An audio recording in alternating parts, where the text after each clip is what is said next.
Hello, everybody. Hello, Mike, and welcome so much. We're gonna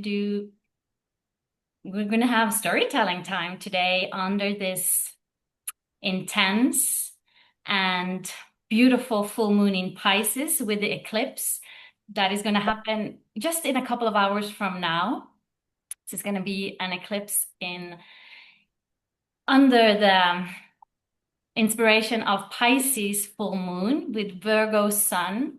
Pisces being about our dreams, our creativity, our spirituality, our intuition, faith, and trust. It's also about divine source, higher consciousness, and whereas Virgo is more like mm, purifying our dreams so that they can come into materialization. Virgo, mother, matter.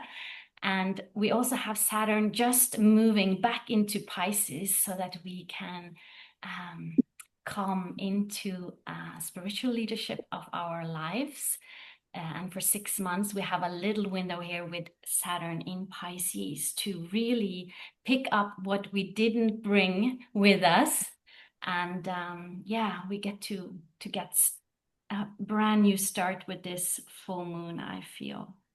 So today, Mike, I am so happy to be here with you. We first met in Mexico at a beautiful, beautiful yoga retreat where I was the yoga teacher. And since then, so much growth and so much evolution has happened for both of us. And I'm so excited, Mike, to hear your story and to share with the people who are listening in or watching, because this is a story of hope. And I was looking at your Facebook, Mike, and there was one thing that caught my eye, several things, but one of them were a post where you had written, "How big would you dream if you knew that you would not fail? Fear is an illusion, and there is no such thing as failure." Hi, Mike. Please tell us a little bit who you are and where you're from, and Well, first of all, I'd like to say hello again. That's right, we met in Mexico, and your yoga and your connection with the retreat center participants lives long in the memory. Honestly, I had such a wonderful time with you, your warmth and your connection again. So when you reached out to me recently, because we'd sort of um, followed a little bit of each other on social media, and when I saw you were doing this endeavor for the sacred feminine and for the collective, and you reached out to me, it just felt so organic and perfect. So yeah, I'd love to tell my story. As I mentioned to you before, I'm a bit of a communicator, so I'll try not to go off tangent too much. But yeah, I'm 41 years old now. I have a beautiful 14-year-old daughter. I got married and divorced in roughly the same year when I was 26. Um, Played professional rugby for a few years, did a lot of rugby coaching, ran a franchise coaching little ones, um, became a primary school teacher, reneged on using the degree because I didn't like how the government were operating. Um, and then I started just various other things, but I ended up missing the adrenaline from rugby, so I became a tree surgeon about 7 years ago. Qualified with my brother, set up a business, took out a big loan, paid off the loan. And yeah, I've had a lot of freedom being out in nature, working for myself, manifesting different things, but still felt the yearning. Like I felt not just unfulfilled, but I felt like there was such a deeper purpose within my life, and I was living good days, okay days, bad days, good days, okay days, bad days, and this cycle of just mediocrity within my own level of joy, I would put it. Uh, it just drove me mad. So I realized I had blockages, and then I realized I had trauma, a lot of trauma from early childhood, from adolescence, from past lives, from ancestral stuff as well, that I won't go into. But yeah, basically, I was able to, well, the universe gifted me these amazing opportunities when I opened my heart into healing. Um, two or three of them that stick out. I went to a retreat centre in Wales run by Kathy and David Sanderson, two absolute diamonds. The retreat centre was called Reparenting Your Inner Child. And as soon as I saw it, I just thought, "Ah, balls, I'm going to have to go on that." I didn't even really want to go because I just knew it was hard. My life was going well, basically. But I just had this yearning. I just knew I had to dig deeper. I knew I had more love, more expansion, more connection within me, and I wasn't living it. It wasn't being facilitated by my lifestyle. So, got out of my comfort zone, did the inner work. There's so much that goes with the inner work. But it's basically about showing up with the right intention. When you do that, the universe will reward you. It'll always reward your courage. So that provided me with a lot of different protocols is maybe the wrong word, but just different things I can do to help reintegrate and reparent the pain that I suffer as a little one. So I was able to do that, and the more I was able to do that, the more better days I had, the less shitty days I had. Then through that, I was able to notice little synchronicities and people coming into my life when I'd think about them that email me. Louise Hay calls it also the green lights in the parking spaces, you know. Things just started to flow a little better, so I started to get into a bit more gratitude. I thought maybe there's something else in this. I then went to another retreat centre down in Dublin, which was really, really challenging. And again, truly didn't want to go, just knew I had to go. There was a compulsion within me to become more whole. There was a knowing that there was just way more juice to squeeze out of this life than what I was getting. So I went down there and wow, there was 24 participants. I think there was like three Irish guys there. It was in Dublin, but they were from Bosnia, Lithuania, France, Germany, you name it, just everywhere. And we went through these amazing role plays. There was 80 facilitators there for 24 men.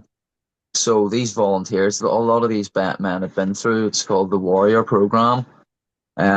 Incredibly challenging, but the work we did on the carpet, so we were all broken into, I'll not go into it too long, but basically it's soul retrieval work, you know. There's parts of us that we've alienated and rejected through trauma, through pain, through insecurity, through not being validated. You know, you didn't have sacred space held for you as when you were an infant or a younger person. Your parents passed on trauma that they were given to them by their parents, who were inevitably handed it to them by their parents. And it probably goes back further and further and further and further. There's also regional trauma. So I come from Northern Ireland, Belfast, where there was a lot of bombs and a lot of murder and death for many, many years. That's trapped in the cellular DNA memory, and it's passed on to through these regions and in these places where people, they can't come to healing for whatever reason. Oftentimes they don't have the money, the time, or the freedom to delve because it takes all of those things often. Um, you can't heal on your own, but I would urge anyone, any man who's struggling with self-worth, with any sort of shame, with any sort of insecurity, with feeling like they're not fitting in or like they're not worthy in any way,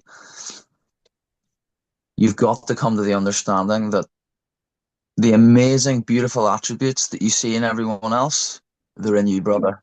And you just need to bring them out. You just need to believe it. You don't need to strive for them. You don't have to go and grab them. You have to just let go. You have to just let go. And it sounds cliched. And I used to pull my hair out when people said it. Just let go, just align.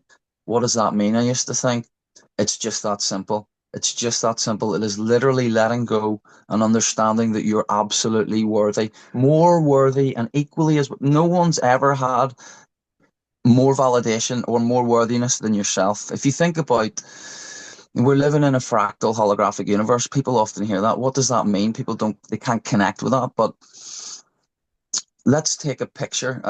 I was actually looking at our Mexican photographs. Let's take a picture of you on the horse when we went on our little horse excursion that Gabriella booked. So I'm holding a photograph of you and you're on the horse.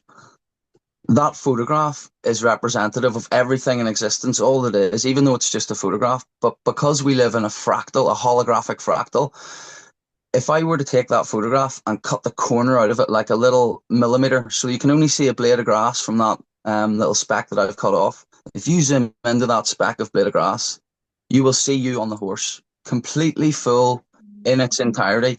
If I then cut out a corner of the blade of grass again, you'll be there completely in your full essence.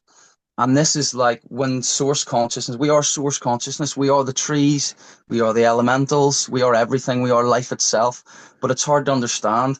So the way I kind of pictured it, and again, the plant medicines helped me visualize this and understand this and integrate it, was if you have source consciousness up here, let's say it's up here, and it splits itself into the infinitesimally small, infinite amount of ways of looking at itself. They're us, they're human beings. So we have all these different genders, all these different creeds, all these different ways of being, Siamese twins, everything you name it. We split ourselves up to experience it. So we can see from all these different angles.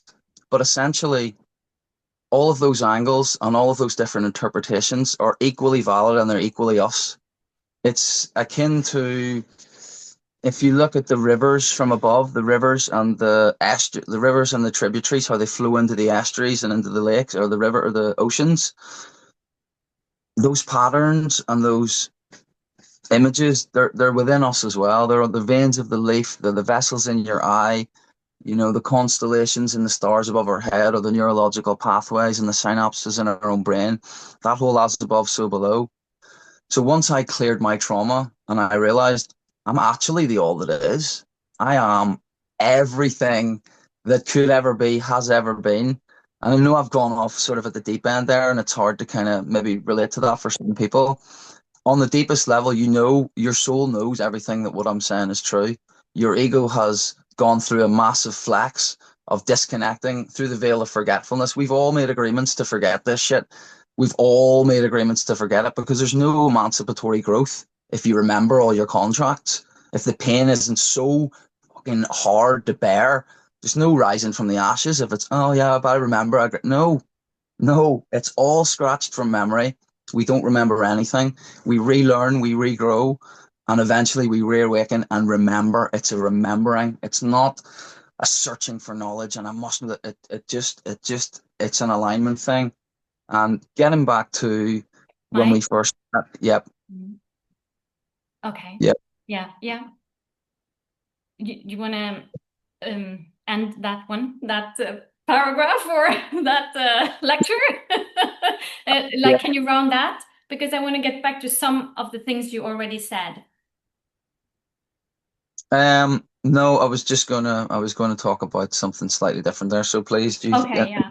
Okay, so let's just hold space here a little bit because I love what you're saying, and my body is reacting with full God's bumps several times, like really, and I think it's so important. So just one more technical thing.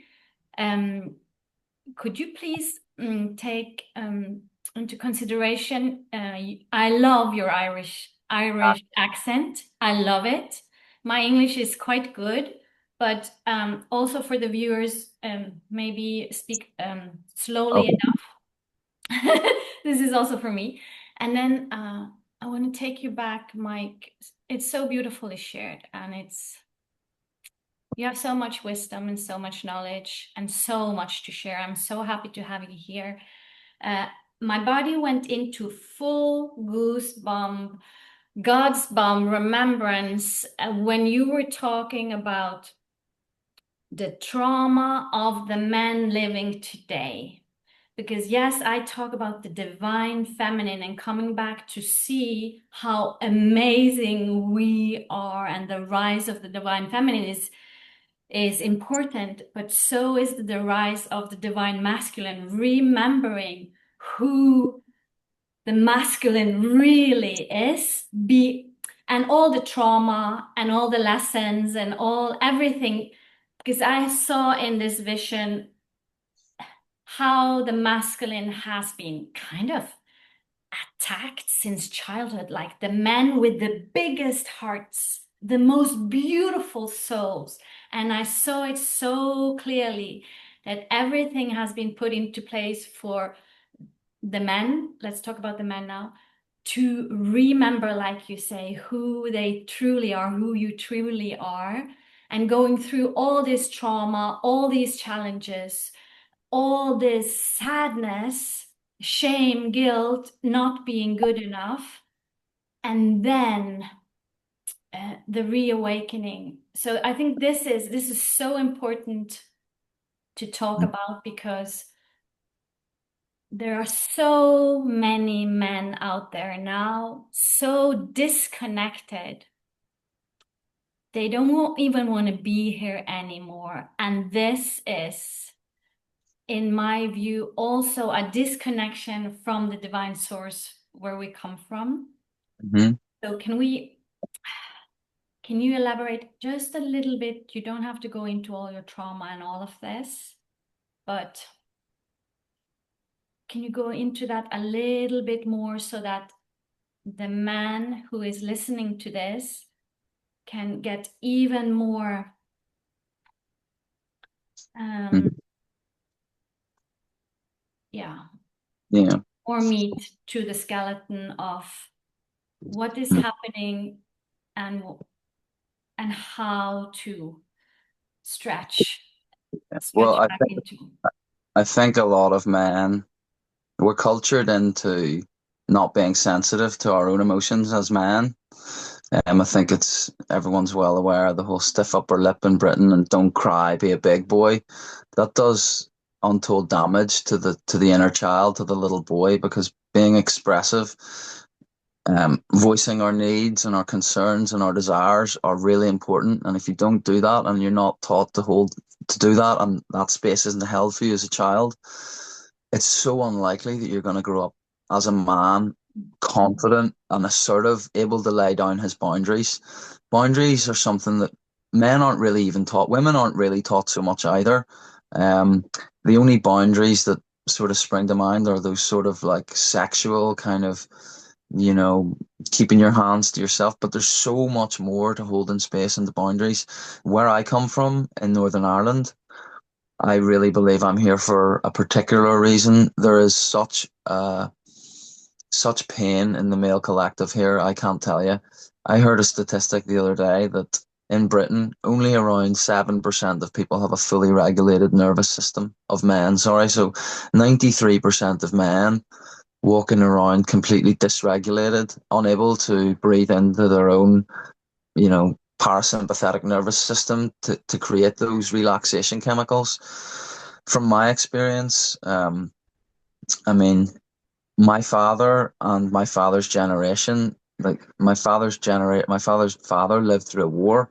So he was captured by the Japanese, Okay. um, and put in a prisoner of war camp and tortured. He never spoke about what happened, but we've read about what happened. It was actually a fiasco. The Japanese captured 2 or 3 thousand of the Brits, and he was held against his will for 2 or 3 years, at least 3 years actually, because we have the letters that were written back under duress to his wife.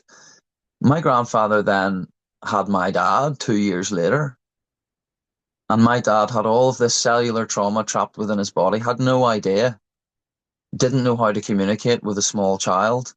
So he struck me to teach me how to behave. He struck me, possibly the way he was struck, I don't know. But it created such dysregulation within me that the next 30 plus years of my life were really difficult. Now, that was a soul contract I made with my dad. I don't believe I've no animosity. I love my dad dearly. He's passed away now, bless him.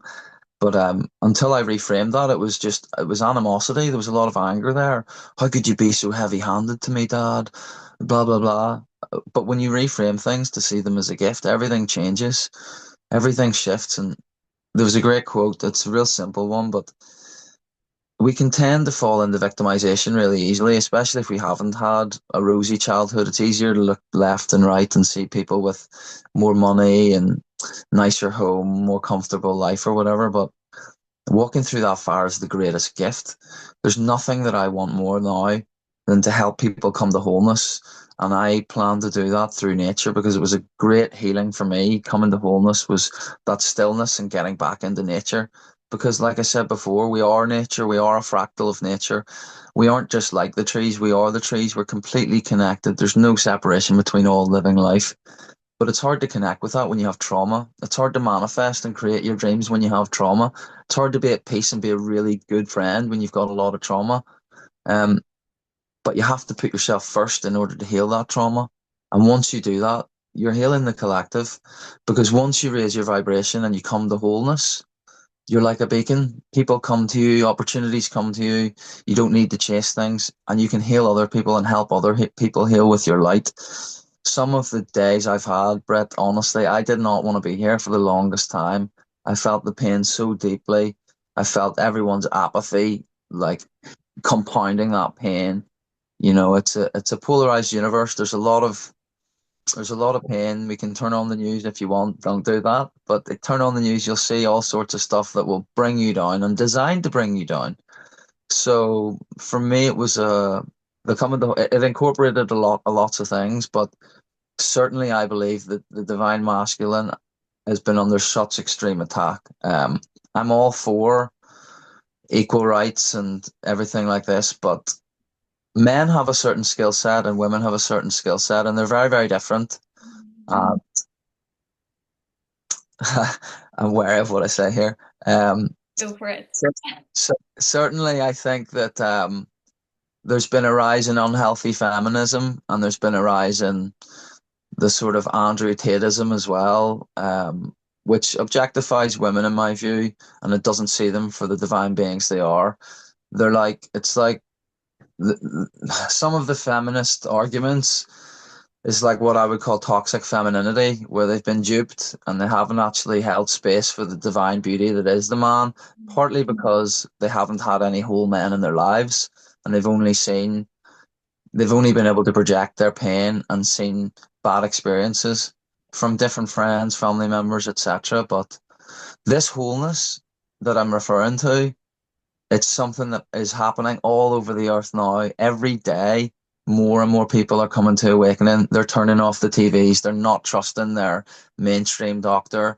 They're looking alternative therapies for everything, and it's all symptomatic of this rise of consciousness that we're experiencing on earth now. Many people coming back to wholeness and manifesting their dreams. And dare I say it, I'm one of those individuals. And I'm so blessed. And I never really even thought I'd be able to say that. But what has happened in my life, Britt, and what has shifted for me from seeing my own worth and from stop chasing the validation and healing my wounds and continuing to do it. And there's someone else I'd like to give a shout out to. So I found a trauma release expert. Her name was Francesca Remigi, and she was able to do things for me which I wasn't able to do for myself. But there's an innate healing. You can find anyone out there. You can only do the healing for yourself. So whilst I was saying to her and giving her so much praise, she said, "No, Mike, I'm facilitating the healing. You're doing the healing. You're showing up. You're doing the hard work. You're crying the tears. You're doing all the things you don't want to do when you don't want to do them." And strangely, through her teaching me that, I can see how I can do that for other people now. And if it's a part of my journey, beautiful. You know, I just want to help men and anyone reconnect with themselves through nature, realize nobody's more valid than they are. Manifesting is easy, and there is such a wonderful, rich, beautiful life ahead of all of us. But you have to align with that belief system. If you choose to think negatively, if you choose to be inactive, if you choose unhealthy foods, if you don't go where the love and the laughter is, you will not feed your soul and you will end up confused, chasing your tail, chasing dopamine, running after person X, person A, holiday B, whatever the next gift is. And it really will be it'll be a struggle for you. And I've lived it for 35 more. I've lived it for so long. I understand that. I really do believe that you've got to do a bit of work to clear the trauma, and then it becomes easy. And then it becomes easy. But it's difficult work, and I'm here for it. I'm here to help people. I'm here to encourage people. And it's so funny, like when you look at your life, all the things that you did that you were passionate about, they helped you so much on your journey with what's coming and with who you were at the time, you know. As I mentioned, I came from Belfast in Northern Ireland. I went to a big grammar school there that is a hotbed for professional rugby players. It's a brilliant school, brilliant region. What that sport taught me, it gave me so much emotional resilience and confidence in myself, but not at the time. I was still a shell of a guy thinking I'm a rugby player. I'm a this or I'm a that, identifying with parts of the ego essentially. But we're so much more, Brett. We're so much more. Yes, we are. Oh my goodness, Mike, like goosebumps or goosebumps all over several times. And I just sit with this feeling, I love you, Mike. I am so happy to talk to you, and you're giving me so much hope. And it's just, oh, and purifying. You're talking about the food, the doing the hard work, the going into places you don't like, the risk, going through that resistance and discomfort of actually doing that work, that shadow work, going through the dark nights, years of the soul, all of this. It is, so I'm just going to weave it into the astrology. It is the work of Virgo, purifying the diamond, like becoming, birthing ourselves, our soul selves, not only the persona that we identify with, but actually we are amazing beings here on earth to help each other. So thank you so much. Like, Mike, I still get goosebumps. It's like, whoa, you're such a teacher, and I'm so happy to have you here. Do you want to go back to your so there's like so much has happened in your life since you've been willing to walk through this portal of purification. Let's just call it that. You've been willing to do the work. You said something before we started this call. Your brother said, if there's one person, you can say this yourself. And then do you want to take us on that journey? Uh, what has happened to you like the last couple of years since you've been doing this hard work on your trauma, yourself, your like, yes, guide us through this. Well, okay, so as you'll know, whenever we went to Mexico together, um, there was a woman there called Gabriela and her partner, Tomas. And they, for me, exemplified people that at the time I was thinking they've really got their shit together. Like they speak so many languages, they have businesses, and they're at peace in their heart.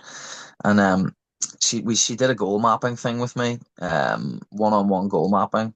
And I had already done meditation for several years, and I knew who I was roughly, but I didn't know the depth of my power because I hadn't cleared any of that trauma. So I had been fortunate enough that I was going through a tough breakup, and like yourself, I followed a vision. So I had a dream, and in this dream, this giant blue dragonfly kept following me, and I would have different dreams, and the dragonfly kept following me in the dream, and it was very, very bizarre. And I woke up the next morning, and I felt pain from the rejection of this girl. And I said, you know what? I'm just going to go and drink ayahuasca. I'm going to go to the jungle. I'm going to drink this psychedelic brew, and hopefully I can heal my heart and the pain of this rejection.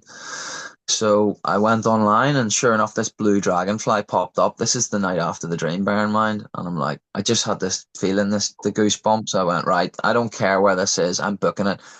Bolivia? What the? Where the hell? Why would I go to Bolivia? I don't care. This is the same dragonfly that plagued me all night long when I was out of body.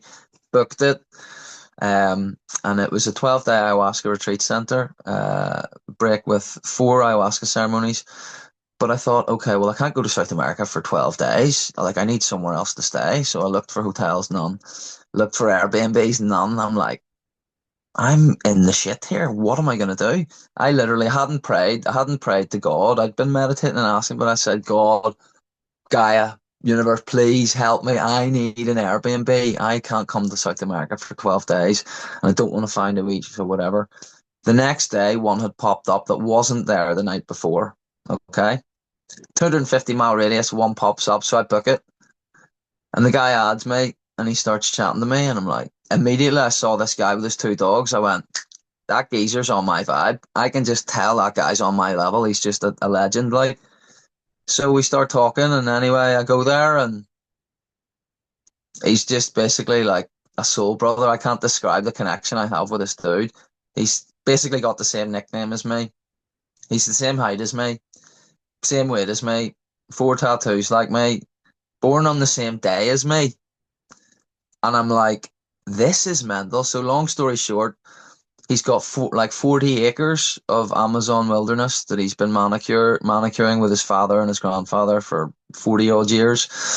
It's an oasis, and he has it basically primed for tourists. There's a few tweaks we're going to do, but yeah, we were able to. I know this is nuts and I'm jumping back and forward, forgive me. So I was planning to go over there in July after my sister's wedding because my sister just got married there to a lovely guy. Hello, Hugo, if you're listening.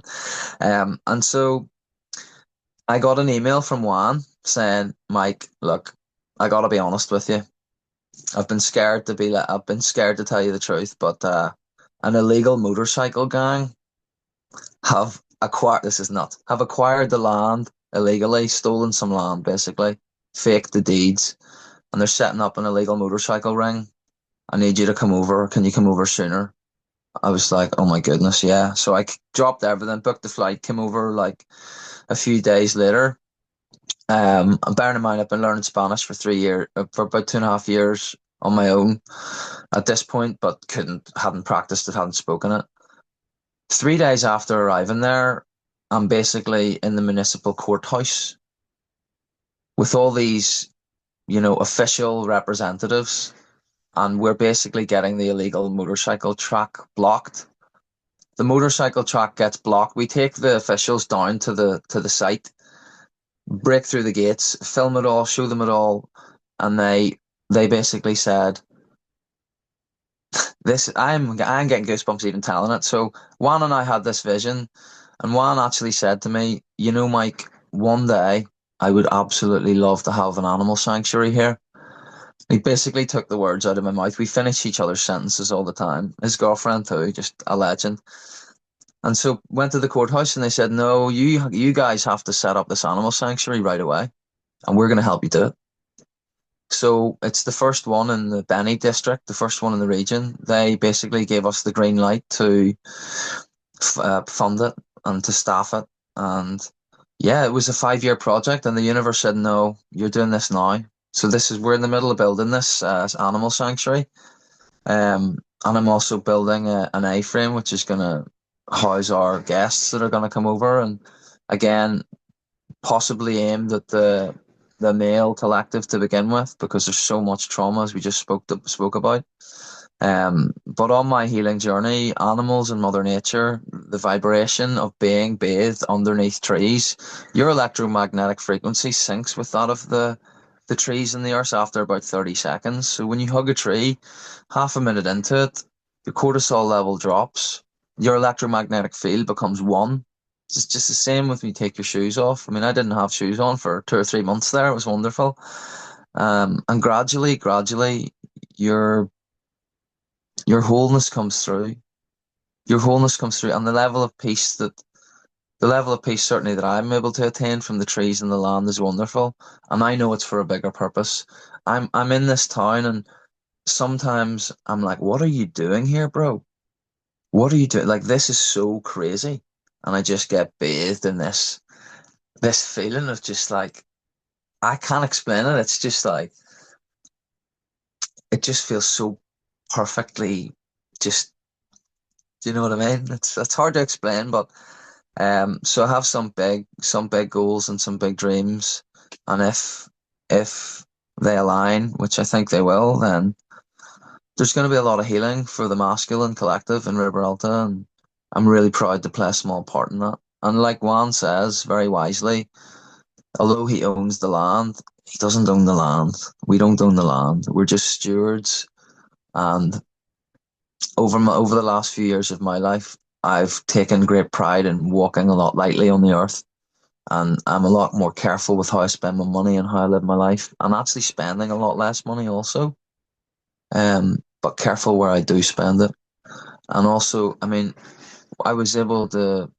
You're able to tip when you come from the West and you go to a poor, impoverished nation like that. You're able to tip a lot, and it feels really great. But I tell you honestly, Britt, I was running a wee bit low on money toward the end. I have assets back home, but I had a certain amount that I wanted to invest or spend, and it was gone. And I thought, that's okay, I can go back and get more.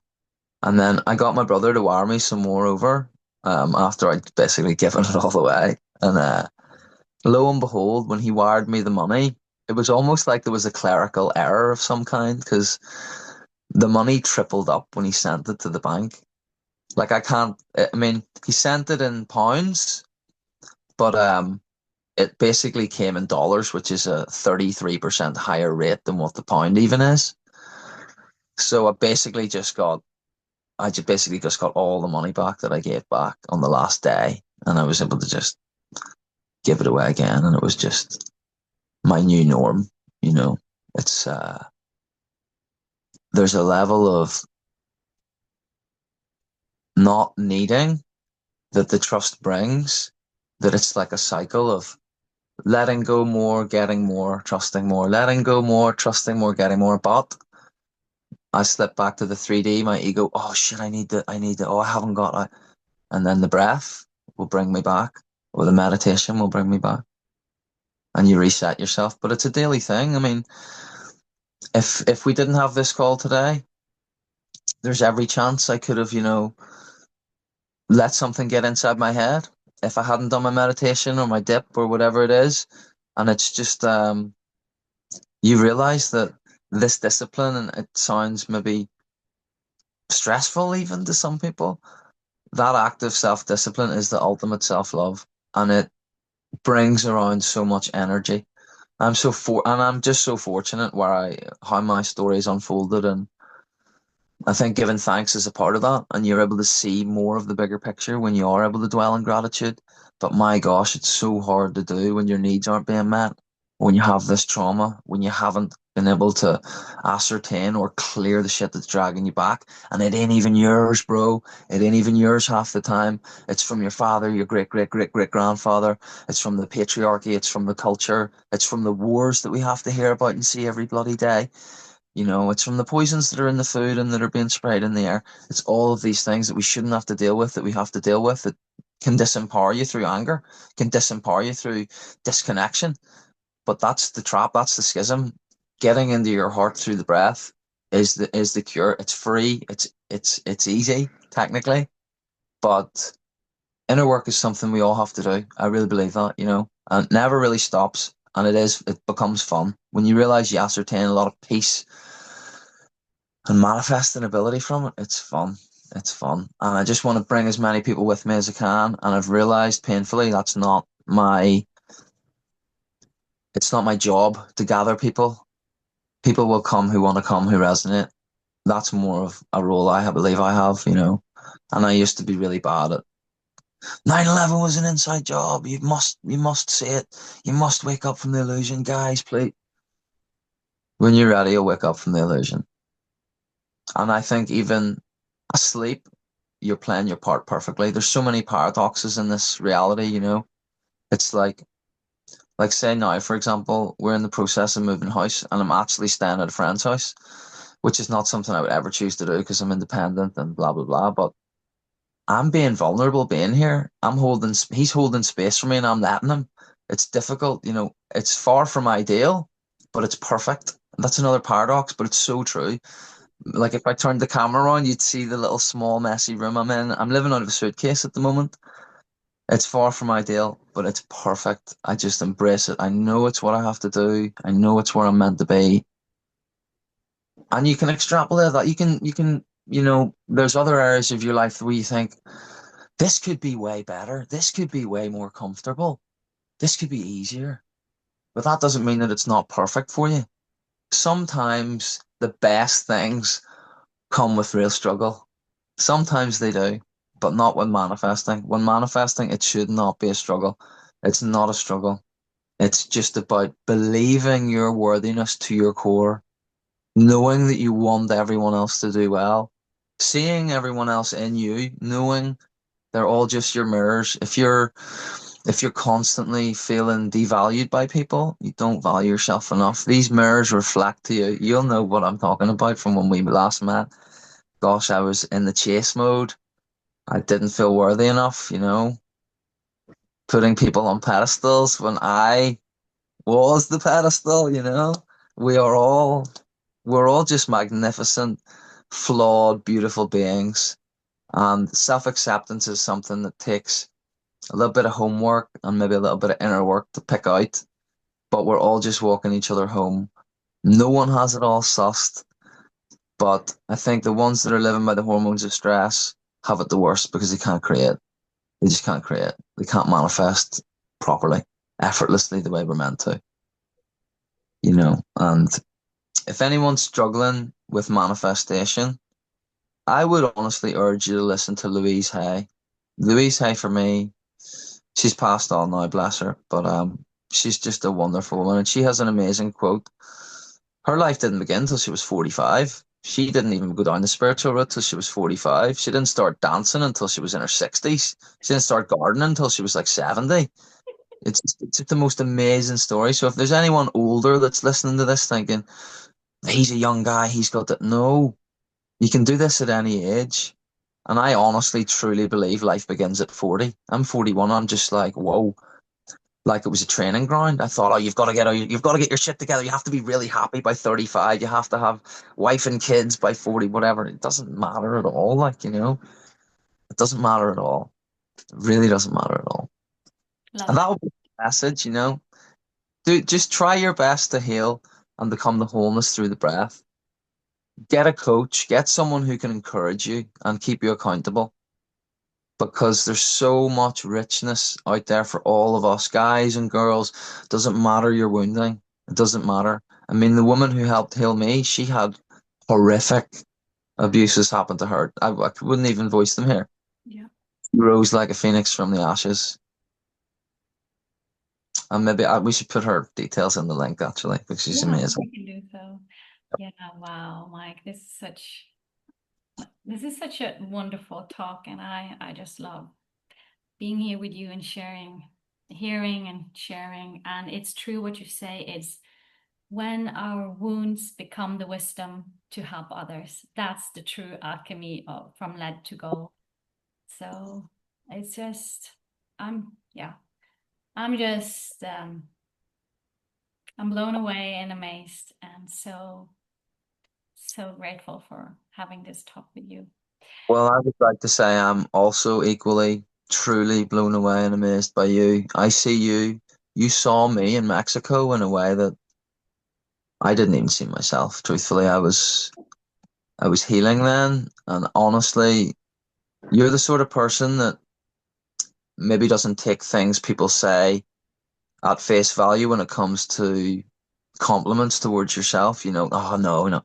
I used to be like that too. Take it from me. Thank you. The chat that you had with me changed my life. It Wow. changed my life. I'm not joking. There was a few things, and I'm not going to repeat them here, but you changed my life that day, and you held space for me, and you saw me. Gabrielle also now, and Tomas, but the discussion we had when I was hurting and I needed advice, and you gave it to me. You're a very, very, very powerful woman, and you're anchored in your heart, which is all we can ever ask for as men. Um, and just keep doing what you're doing. You have a gift with the divine feminine, and you have a gift with bringing women back to wholeness. And the alignment that I feel from your words and your actions, and I've been following you, and I've been seeing what you're saying, and I see you too. And I'd like to say namaste and thank you for this opportunity, for what we shared in Mexico, hopefully, and I'm sure we can co-collaborate again in the future. I've got lots more I'd like to share and to help with, and I know you do too. So maybe we should pencil another one in for 3 months' time, and we can catch up, and I can show you the developments in Bolivia and what we're building, and what we're building physically, and what we're building emotionally and spiritually. And we all need each other. We all need each other. These little collaborative conversations are really important to keeping us on that path, because it's so easy. It's so easy to stray and to slip back and to watch Netflix or whatever your thing is like. But it's that connection and that joy that really brings the energy and the change about. It's a beautiful, like the bad food and the sedentary lifestyle is that downward spiral, and the positivity is that upward spiral. And we're always going to go maybe a bit down, a bit up, but it's trending up, it's trending up. And I have great hope for the future from humanity. Yeah. And I would not have said that 4 years ago. 4 years ago, I would have thought, I don't know where it's going, but we're on a beautiful timeline now. Thank you so much, Mike. I still have the full body goosebumps. So, Mike, Claire. where can people reach you? And I'm sure there are people with resources out there that want to donate to your project. Yes, And there's a couple of how can they millionaires. reach you? There's a couple of millionaires that are inevitably making their way over to give us the money. So thanks, Yay. guys. Yeah. Anytime. Yeah. It's a great question. Thank you. Juan and I are in the process of building a new like YouTube slash website thing. We don't know exactly what way it's going to go, but we certainly want to make daily videos and spread the message of gratitude and joy and love. It sounds cliche, and especially if you're not healed, it's so easy to poo-poo that. Like one of these guys, one of these. Honestly, it's there for everyone. It's there for everyone, and I don't know yet, but there'll be a YouTube channel. I've been told by so many people, make a YouTube channel, and his girlfriend can do the videos and etc. etc. So, and I have so many amazing animal encounters on a daily basis out there. Like, so maybe I should have a little GoPro and go live on the head or something. I don't know, but there will be something. Thanks. There will be something where we can garner support and people can donate, and because all that land, I mean, we want to buy it all and protect it. No building outside of the tourism, no loud noises, lights out at 7 or 8 o'clock. With reverence for these animals. These animals are a part of us and they have no voice. And certainly in impoverished countries, it can be easy for people to take advantage of these resources. So we really want to protect them because these ecosystems and these animals, they're us, they're our brothers and sisters, they're us. So yeah, I will have a website and a YouTube page coming soon. You've incentivized, you've sped it up by about 2 or 3 weeks, I think. Yeah, we can put your Facebook in the comment section underneath Yeah, the video so they can find you, or brilliant. they can come to me and I'll redirect them. So Cool. And I'll maybe put Francesca's link in there as well because Kundalini awakened, spiritual, amazing, empowered, intuitive, like okay. see, intuitive. Her skills are unbelievable. So Send me all those links and I'll put them in the video. And thank you so much, Mike, for this beautiful, beautiful cool dive collab. conversation. Divinely guided to me today, and I think it's the most beautiful video to share on this full moon in Pisces. And so many people, may it reach so many people. Mm, mm. Hear your story and to tap into hope through what you've been going through. So, One last thing that I would like to say that just yeah, popped in. go for it. Um, Oftentimes people find it really hard to find a space, find a space or a routine that works for them. But I just think the meditation is the easiest way. If you close your eyes and breathe and you have dark thoughts or negative thoughts coming up, that is so beautiful.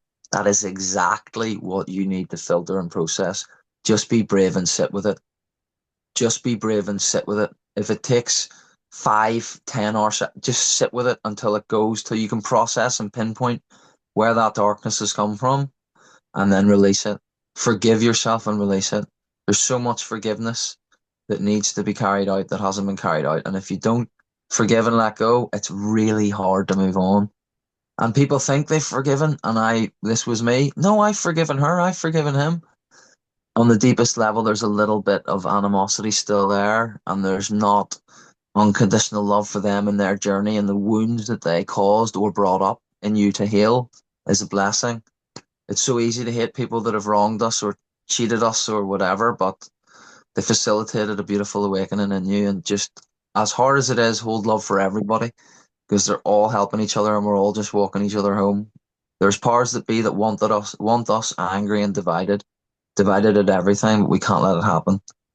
But you first have to come to wholeness and love within yourself, forgive and let go anyone and yourself, and then you'll be able to create and have a much more peaceful life. And I'm still working on it, doing it. That doesn't come easy for me all the time either, but you get to feel the emotional tingles when there's something from spirit nudging you or giving you a synchronicity or a confirmation. And that's the divine, that's the beautiful bliss we should all be living with on the day to day. Feathers, synchronistic numbers, phone calls from people when you're thinking of them. That's not unusual. That's mystical. That's daily. That's life on earth. That's what it should be. Mystical experiences are the norm. They really are, you know. Yeah. Amazing. Thank you, Mike. Thank you, Brett.